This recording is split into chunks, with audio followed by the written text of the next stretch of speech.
16, Medic 12, 526 Fairfax Avenue, possible DOA.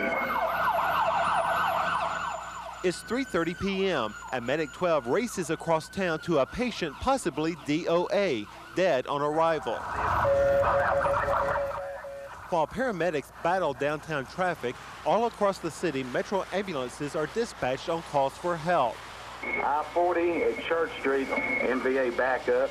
9 minutes after getting the dispatch, Medic 12 enters the West End home from where the call came. You still feel a little weak, a little dizzy. Paramedics find a 90-year-old woman who had passed out but has now regained consciousness. Presently, she's awake, skin's becoming warm and dry. Transporting her to Vanderbilt Medical Center, Medic 12 joins a pack of Metro ambulances that are tied up with patients. We got 4 here, 3 here, 1 coming, 2 going to Baptist, so that's 6 ambulances. And if we've got 16, you've got 10 to cover the other 574 square miles of Davidson County. The problem only gets worse.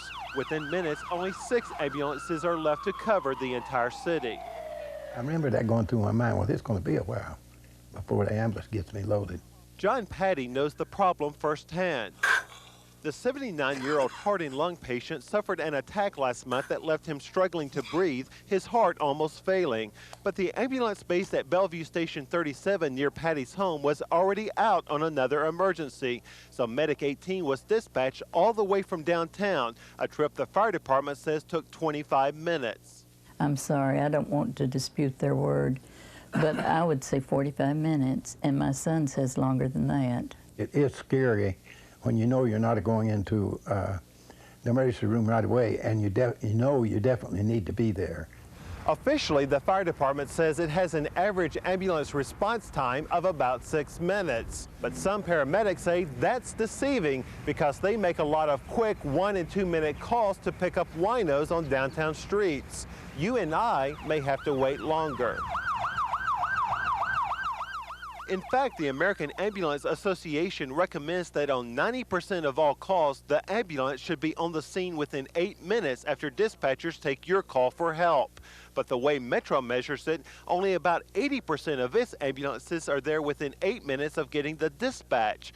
The city doesn't even count the minute or so it may take dispatchers to pass the call on to paramedics. We are the second or third largest city in the United States per square mile. So when you add our ambulance times to the amount of area we're covering, it's remarkable almost that we're doing that well. I think the ambulance and the crews we got, they do a wonderful job. I don't know how they do all they do, but we just need more of it. What we're going to do is start an IV on you and give you some medicine to help you ease your breathing up, okay? Patty says if the city doesn't invest in more ambulances, other patients may also find help is several minutes away when seconds count.